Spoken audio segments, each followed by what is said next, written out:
नमस्कार दोस्तों, स्वागत है आपका स्टडी फॉर सिविल सर्विसेज में। ये वीडियो थोड़ा सा विवादित हो सकता है, इसको सेव कर लीजिए और शेयर भी कर लीजिएगा। जाना चाहिए, ये काफी इंपॉर्टेंट चीजें हैं। एक बड़ा क्यूरियस केस है जो मैं आपको बताना चाहता हूँ कि भाई आरओ 2023 की वैकेंसी एक्चुअली अभी तक आ क्यों नहीं रही है, जबकि अध्याचन है 200 से ज्यादा पोस्ट का आरओ का, फिर भी क्यों लटकी हुई है। और प्लस और कुछ चीजें डिस्कस करते हैं। पहले लेटेस्ट न्यूज देख लेते हैं। भाई एलटी ग्रेड की सेकंड वेटिंग लिस्ट जारी कर दी गई है, 900 के आसपास लोग और सिलेक्ट कर लिए गए हैं। आयोग ने अपना एक नोटिफिकेशन फिर से निकाला है कि भाई ओटीआर को आप भर लीजिए प्लीज। आयोग कह रहा है कि आने वाली सभी वैकेंसी के लिए ओटीआर मैंडेटरी है, करना ही पड़ेगा ओटीआर रजिस्ट्रेशन। 2 लाख से ज्यादा लोगों को ओटीआर नंबर मिल भी चुका है। ठीक, तीसरा केस ये है कि भाई तीसरी जो है चीज ये है डिस्कस करने वाली, यूपीपीसीएल 2023 का प्री का कट ऑफ क्या गया है। अब देखिए, स्टडी फॉर सिविल सर्विसेज के काफी सिलेक्शन हुए हैं, हमने सारे प्रूफ दिए हुए टेलीग्राम में, आप देख सकते हैं जाके। जो भी हमारे स्टूडेंट्स हैं जैसे, वो लगातार हमसे, क्योंकि मेरे पास मैसेज आते रहते हैं, मैंने आपको जो है जो भी प्रूफ्स हैं हमारे स्क्रीनशॉट में दिखाए भी हैं।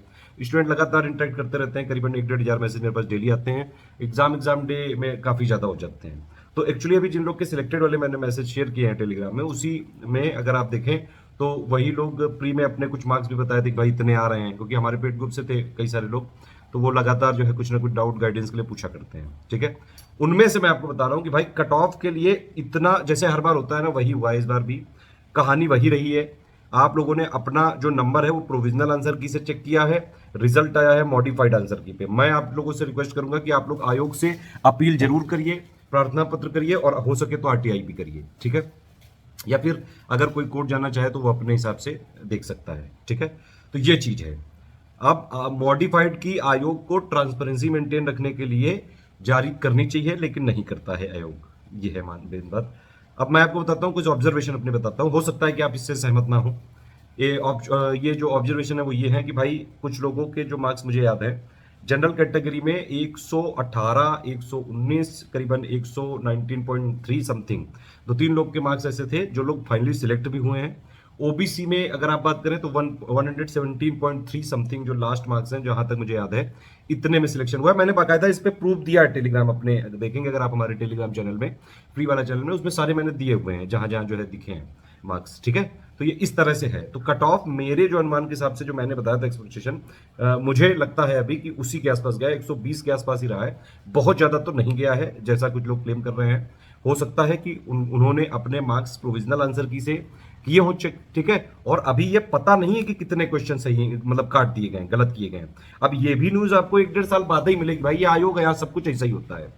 ठीक है, तो ये चीजें हैं। अब आप देखिए 2000, अभी बताता हूँ पूरी बात। खैर, कट ऑफ की ये बात है कुल मिला के। ठीक है, तो ये है कहानी कट ऑफ की। कट ऑफ का अब ये जो आपस में स्टूडेंट लड़ रहे हैं कि नहीं मेरे ज्यादा हैं, कोई ऐसा चेंज नहीं किया गया है, ये सारी जो है जितनी भी गुत्थियां हैं ये जो है सुलझेंगी तभी जब मॉडिफाइड की आंसर की आएगी, और वो आएगी नहीं। सीधा आएगा आपका प्री का जो है मार्क्स, वो भी पता नहीं कब आएगा। कई लोग कह रहे हैं कि भाई 2023 के प्री के मार्क्स कब आएंगे। अरे भैया जी और बहन जी, अभी 2022 यूपीपीसीएस के प्री के मार्क्स तो कट ऑफ नहीं पता चला है, आयोग ने नहीं बताया है। सिलेक्शन हो गया है, रिजल्ट आ गया है लोगों का, लेकिन अभी तक प्री के मार्कशीट नहीं जारी करी है, ना प्री का कट ऑफ दिया है। ये सब चीजें चलती रहती हैं। आयोग बोलता जरूर है ट्रांसपेरेंसी, लेकिन वो बोलने के लिए पेपर पे मतलब इनके ट्रांसपेरेंसी रहती है, वैसे नहीं रहती कभी। अब आपको एक बताता हूँ बड़ी विचित्र कहानी। एक कहानी ये है कि भाई आरओ की वैकेंसी, करीबन आरओ में जो अध्याचन आ चुके हैं आयोग के पास 200 के आसपास, 204 है शायद अध्याचन, और एआरओ में लगभग शायद 80 का अध्याचन है। तो 284 पोस्ट का अध्याचन है, नोटिफिकेशन नहीं आ रहा है। भला कभी ऐसा होता है? भाई सबसे कठिन होता है अध्याचन आना। अब आयोग के पास अध्याचन है, फिर भी नोटिफिकेशन नहीं निकल रहा है, स्टूडेंट यहाँ परेशान हो रहे हैं। सब जगह क्या भाई मुद्दा चल रहा है कि समकक्षता का विवाद, समकक्षता का विवाद। मैंने आपसे ये बताया था ये बात कि 5 मई को 2022 को एक यूपी का शासनादेश आया था, उसमें बाकायदा सब कुछ क्लियर हो चुका है कि अब डोइयर को लेवल के इक्विवेलेंट क्या है। अब मैं आपको कहानी बताता हूं एक स्टूडेंट की जो 2 साल से लड़ रहा है, लगातार इस सिस्टम से लड़ रहा है। सिस्टम में मतलब मैं ये नहीं कह रहा हूं, मैंने उससे पूरी बात करी है और मेरे पास रिकॉर्डिंग भी है उनकी, लेकिन वो मैं लीक नहीं करूंगा अभी। अगर कोई वक्त आया तो उसको बताएंगे। उन्होंने मेरे पास सारे डॉक्यूमेंट भी भेजे हैं। बात क्या है, कहानी सुनिए। कहानी क्या है भाई, आरओ 2016 की वैकेंसी का नोटिफिकेशन आता है, आप लोग पढ़ लीजिएगा। आरओ के जितने भी नोटिफिकेशन आते हैं, तो जो आरओ की अकाउंट वाली पोस्ट है उसमें उन लोगों ने ये नहीं लिखा है, उसमें ये तो लिखा है कि भाई ओ लेवल होना चाहिए किसी भी गवर्नमेंट रिकॉग्नाइज्ड इंस्टीट्यूशन से। ठीक, बाकी जहां जहां एआरओ लिखा है वहां वहां लिखा है कि डोइयक या फिर निल्ट से जो है, एनआईएलईटी जो होता है इंस्टीट्यूशन, उससे होना चाहिए वो लेवल। लेकिन जो आरओ अकाउंट की वैकेंसी है उसमें कहीं नहीं लिखा है। पूरे नोटिफिकेशन में करीबन 6-7 बार लिखा है एआरओ के लिए डोइएक ओ लेवल, लेकिन आरओ अकाउंट के लिए ओ लेवल तो लिखा है लेकिन वो गवर्नमेंट रिकॉग्नाइज्ड लिखा है। अब इसी नोटिफिकेशन की वजह से पूरा केस हो गया और इसी चक्कर में वैकेंसी फंसी हुई है। पता है आपको, सारी अंदर की चीजें हैं। अब इसमें यह है कि भाई इन्होंने क्या किया, एक स्टूडेंट है, उन्होंने जब आरओ का 2016 का कट ऑफ फाइनल वाला आया, मेंस वाला, तो भाई उनका कट ऑफ है, जो मिनिमम कट ऑफ है वो 165 है और जो स्टूडेंट है उनके नंबर 191 है। आप समझ रहे हैं कि नहीं? तो उनका सिलेक्शन मेंस में हो जाना चाहिए, लेकिन उनका क्या है, उनका समस्या ये है कि उनका जो ओ लेवल है वो कानपुर यूनिवर्सिटी से है। समझ में आ रही बात? और आयोग ने ये कह के रिजेक्ट कर दिया कि नहीं नहीं हम तो डोइएक का ही मानेंगे। अब स्टूडेंट ने कहा कि आरओ अकाउंट में कहां आपने डोइएक लिख दिया है जो हम डोइएक दे दें? वहां तो ओ लेवल किसी भी गवर्नमेंट रिकॉग्नाइज्ड का इंस्टीट्यूशन का है। फिर उसी के बाद फाइनली ये जो 5 मई 2022 का शासनादेश आया था जिसमें ओ लेवल के इक्विवेलेंट सारी चीजें सारा क्लियर कर दिया गया था, भाई ये कॉलेज से किया तो मानेंगे। तो अब एक्चुअली इक्विवेलेंट समकक्षता वाला विवाद तो सॉल्व हो चुका है, ठीक है, अगर वो स्टूडेंट की पूरी बात माने तो। उसने बाकायदा सारे प्रूफ दे रखे हैं, अभी जुलाई में उनकी लास्ट हियरिंग भी है। तो ये है कहानी। आयोग के अंदर बात करी गई तो भाई उन्होंने कुछ विशेष अपनी समिति बनाई और उसमें कहा कि नहीं ये वाले इंस्टीट्यूट से मान्य नहीं है।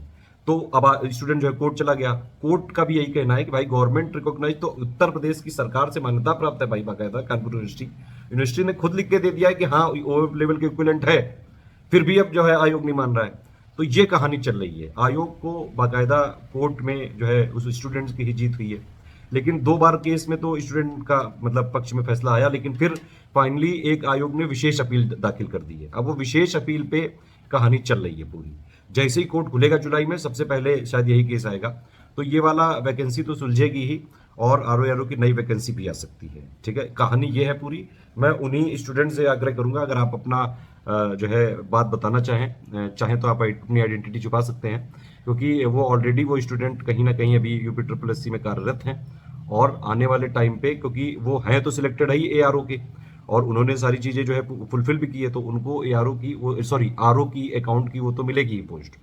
लेकिन अब आप ये समझिए कि आयोग में कोई सुनने वाला तक नहीं है और आयोग के लोग जो है जवाब देने तक के लिए अब तैयार नहीं है, क्योंकि भाई जवाब है ही नहीं। एक तरफ आप कह रहे हो कि भाई सक्षम गवर्नमेंट होनी चाहिए, तो सक्षम गवर्नमेंट क्या जरूरी है कि वो केंद्र सरकार का ही डोइएक मानेंगे? जब उसमें आपने लिखा है आरओ अकाउंट में कि ओ लेवल इक्विवेलेंट किसी भी गवर्नमेंट इंस्टीट्यूशन से, तो भाई गवर्नमेंट इंस्टीट्यूशन जो है गवर्नमेंट रिकॉग्नाइज्ड है ये कानपुर यूनिवर्सिटी, तो वो मानना चाहिए आपको। ये है समस्या। एक और केस बताता हूं आपको, आरओ में ये जो ओ लेवल इक्विवेलेंट है इसकी वजह से कितने सारे छात्र जो सिलेक्ट होके भी पोस्ट नहीं पा सके। आरओ 2017 में क्या किया, कुछ छात्रों को इसलिए इन्होंने हटा दिया था फाइनली मेंस में सिलेक्शन के बाद कि भाई आपका जो है ओवर क्वालिफाइड है आप, मतलब डोइएक वाले वो लोग बीटेक वाले थे और वो ओ लेवल से मतलब अच्छा ही और जो है नॉलेज रखते थे, उनको ये कह के हटा दिया गया कि आप ओवर क्वालिफाइड हो, बताइए। और फिर उन्हीं स्टूडेंट्स को 2021 आरओ में सिलेक्ट कर लिया गया, फिर वो सिलेक्ट हो गए। ये चीजें हैं, मतलब इतनी अनक्लियर है चीजें कि यहाँ पे किसको क्या करना है, कौन इधर उधर जो है सब एक दूसरे की पाले में गेम डाल देते हैं। वैसे भी सरकारी सिस्टम में जो चीजें कही जाती है ना हमेशा कि भाई सरकारी काम है, लेट होता है, वो इसीलिए लेट होता है, ठीक है। और जो अभी के अध्यक्ष जी हैं उनको चाहिए कि मामले को जल्दी से जल्दी सुलझाएं। तो अभी के अध्यक्ष जी के बारे में ये स्टूडेंट बता रहे हैं कि भाई ये ऐसे हैं कि पिछले वाले कम से कम मान लो गलत फैसला भी देते थे तो वो सॉल्व कर देते थे केस तुरंत, कि भाई या तो यस करो या नो करो, सॉल्व करो, जो करना है करो, फैसला फटाक से लो। यहाँ पे जो ये वाले अध्यक्ष जी के साथ समस्या ये कि ये फैसला नहीं ले पाते हैं, ये पेंडिंग में डाल देते हैं कि चलो देखा जाएगा, सिस्टम जिसे जाएगा वही से चलेंगे हम। बस इसी चक्कर में कई सारे स्टूडेंट्स, अब देखिए कई सारे जो स्टूडेंट्स हैं वो अगर उनकी उम्र तो बढ़ती जा रही है, जब इनका नोटिफिकेशन अभी आएगा, वैसे आरओ का जरूर आएगा, अभी जुलाई अगस्त तक आने की उम्मीद है, लेकिन बस बात वही है कि अब जिनकी ओवर एज हो गए उनको ये मौका दे नहीं रहे हैं। बड़ा समस्या है ये। योगी सरकार से अपील है कि जो वो बोलते हैं हमेशा ट्रांसपेरेंसी मेंटेन भी करें।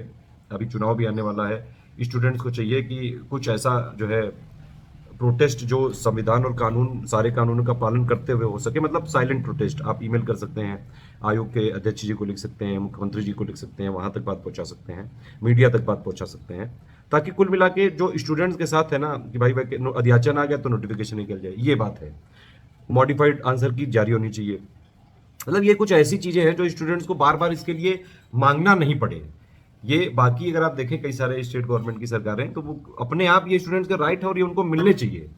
मतलब हर चीज के आपको ये ट्रांसपेरेंसी के लिए मांगेगा। क्या आप 2022 की मार्कशीट नहीं दे रहे हैं? बताइए, ट्रांसपेरेंसी की बात करते हैं आप।